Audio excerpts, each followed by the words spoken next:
Hello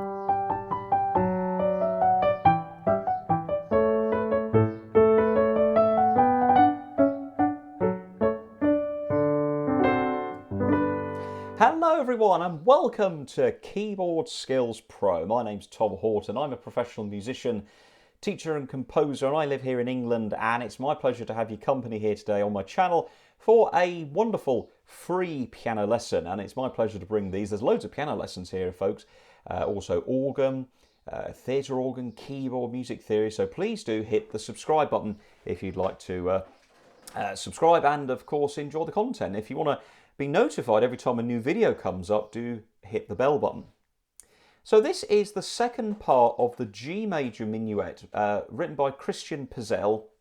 It's spelt Petzold, pronounced Petzold, and this was for many years attributed to the great j.s.Sebastian Bach. So there's two things that go on in the second part. First of all, we have a little momentary key change. So we're going to have a C sharp coming in.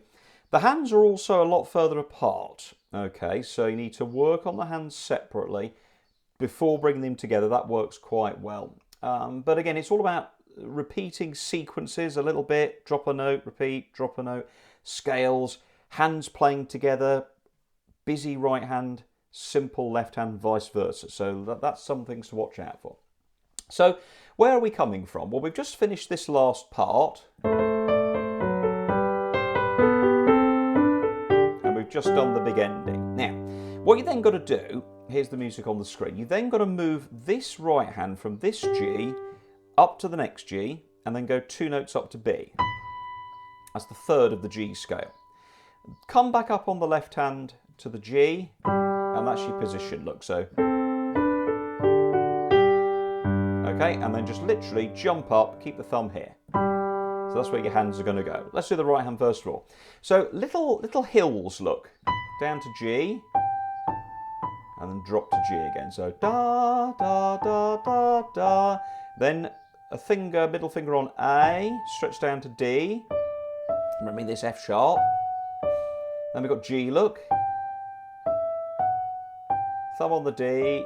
Crossover, third finger, here's that C sharp I was talking about. So this is a little key change going on here, going into D major now. This is why the C sharp's been added. Don't forget, D major has 2 sharps. Okay, and then we go up the scale. Tuck to D. And then you're going to land on the G with the 4th finger. 1, stretch down, 2, 3, hold, 2, 3. Okay, let's play that again. Stepping down, drop down to D, but that same shape, look. 3 up, back to the first one. G, thumb on the D, crossover, ideally the 3rd finger. 2 then lands on B, look. That C is a sharp, A, lift, then the scale. So what did I do there? Look, 1, 2, 3, tuck on that D, F sharp, A, C sharp, 3 or 4, finish on D.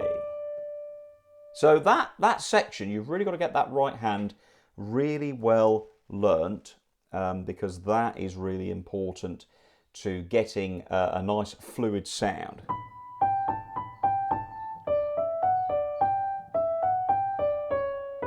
Lift, tuck, walk down, stretch to A, C sharp, D. So that's the key with that bit. It's all about that right hand.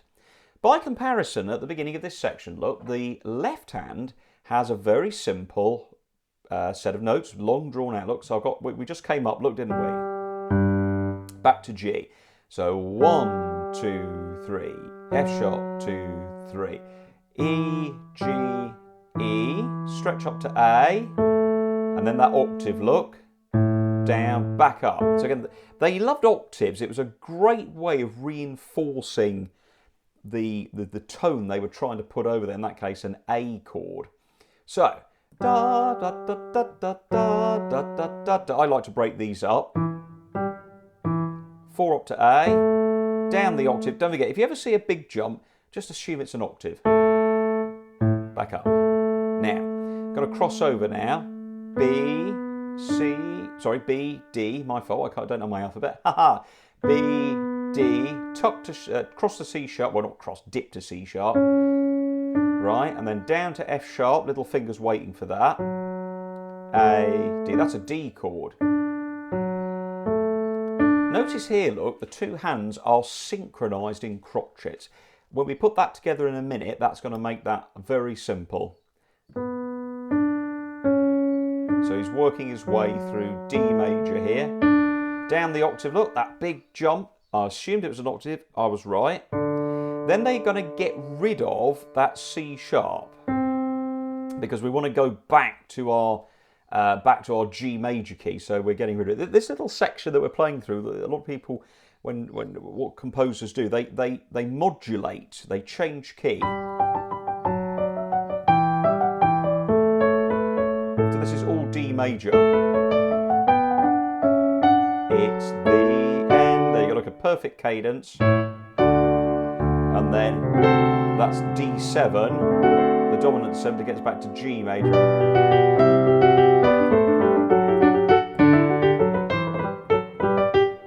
I don't know about you, I love to mess around with the pieces.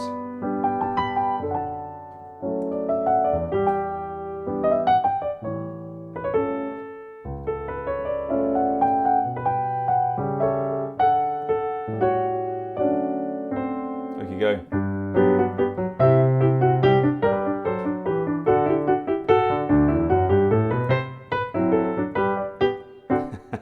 I know the purists are going, no, what are you doing? But I'm sure Bach would have really appreciated the styles of music, because you forget Bach only knew the music of his time. And yes, he was obviously the master, quite a pioneer. And you know, most of what we have in modern music, you can trace it back to the foundations that Bach balanced these two worlds of chromaticism and diatonicism so delicately and so balanced, really was. But anyway, there we go. So when you come to put it together, look, do it slowly. So let's work out how to jump. So we're finishing off, look. Don't get it note right, Tom, that would help. So you finish, look, and you've got that G note. So don't move the left hand, hop the right hand up. That's what you've got to do, look. Okay, so focus on that right hand. This left hand's doing its own thing. F sharp, so 3 beats. Now here, look, 1, 2 quavers to each crotchet, 2 and 3 and as you come up to A, cross that third finger to the C sharp. 2 drops to B and A's go together. Okay, watch that again.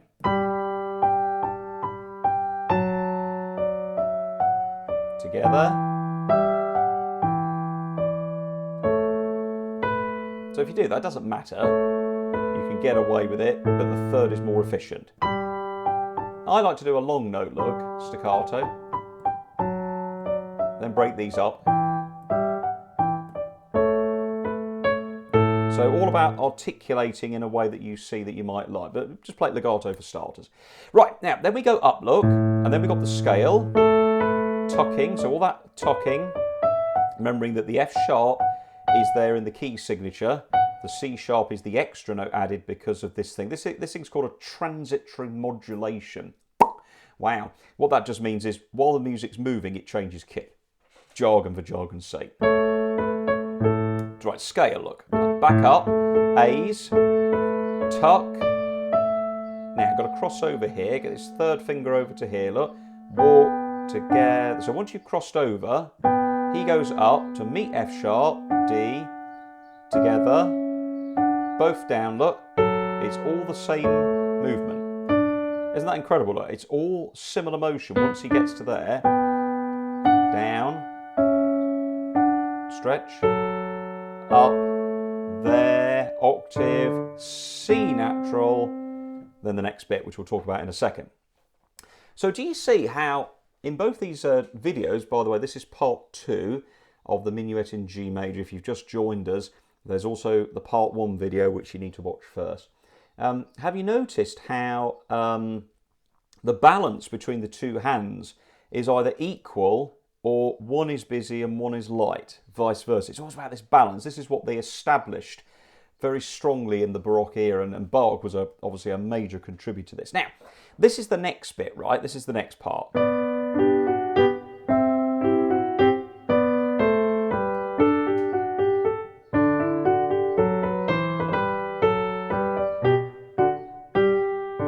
Now, there is a mistake in this score, and I've corrected it. There's a natural that someone put in, so I've got a sharp in here. By the way, folks, if you'd like this particular copy with annotations, it's available as a bonus PDF if you sign up and support the channel on patron.com. Bear in mind that these lessons, I give you them for free. They're available on YouTube at any time of the day or night, completely free of charge. If you'd like to support what I do and join me on this journey of me sharing my musical knowledge and giving you these lessons, please do visit patron.com, search Keyboard Skills Pro, and you can sign up and support the channel with a little pledge, because we have to buy cameras, lights, software. It all takes time and investment, and I'm delighted to share it with you. But if you would like to support me on this journey and be part of this mission of mine to share my knowledge, please do join me on patron.com. Silver tier is where you get bonus PDFs, so sign up for that and you can get this PDF of the music, and it's got all my scribbles on and annotations of what we've been talking about in the lesson, so please do take a look at that. Now, there's a little thing here in the left hand, look. There's this note at the beginning and then this after it. This is two-part writing. Two parts just means one note points up, the other points down. It's just a cosmetic thing. Excuse me. So all you simply do is you play the B on the first beat, hold it and join it with the D on the second beat. 1, 2, but that's got another beat to go. This one is finishing and lifting up and playing that again. So it's 1, 2, 3.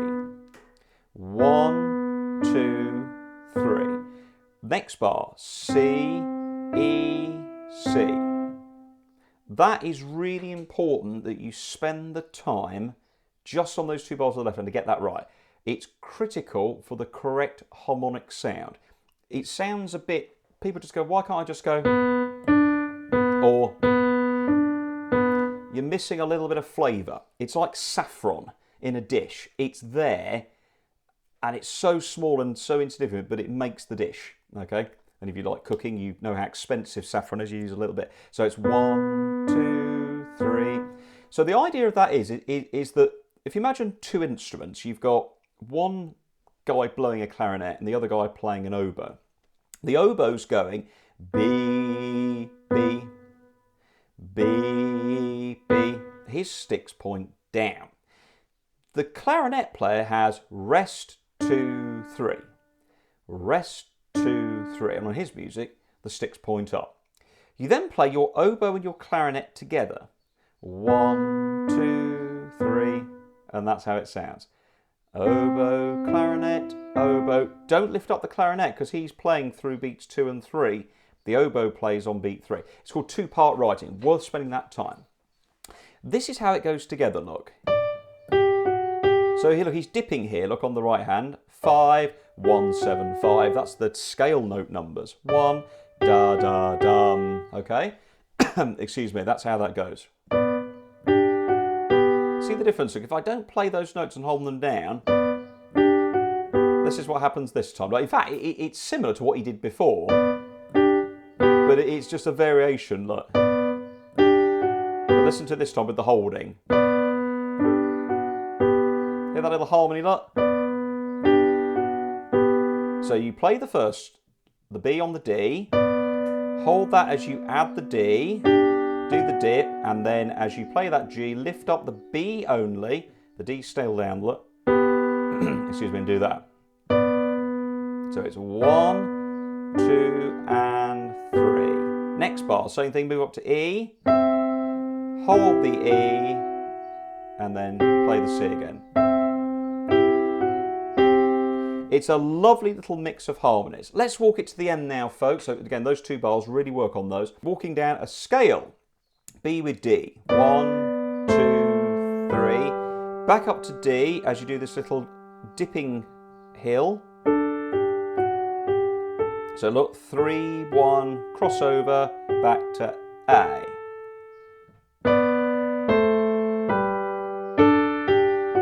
Off on the the A, down the octave. Here's a scale, look. Now what you've got to do here is just hold down the D, 1, 2, add the F sharp on the last beat. Just a scale, look, there's no C sharp at the top this time. Don't lift up that D. Hold it down. Okay, and then everything's together. C and E. Now this little tickle is that. I do it just before the G. Look, it's that little mordant. This is an upper mordant. There's no line through the middle. So da da da da. Down together, F sharp and A. Now this is the cadence, the ending. So we're going to go G, B, D. Big jump down, B with G. Come up to D as you tuck to F sharp. Cross over to F sharp. Swing round. So here we want to go, get the forefinger over. And then as you put the forefinger on, you'll land on this G chord. That's a G chord in first inversion. So da da da da da, thumb on the G. Big, it's a tricky cross, but learn it. F sharp, swing round, you'll just land on it, look. Over, play. So memorise that last shape chord like that. The left hand goes, oh, it's the, and it's going G, D, G, tonic, dominant, tonic, 1, 5, 1. It says the end. So there we go. Hope that's been useful. Play it in blocks, 4-bar blocks, 8-bar blocks, work on little 2 bars like we said. Hold them. Some bars you'll find easy, some bars you'll find tricky, but it's a great piece to have in your repertoire.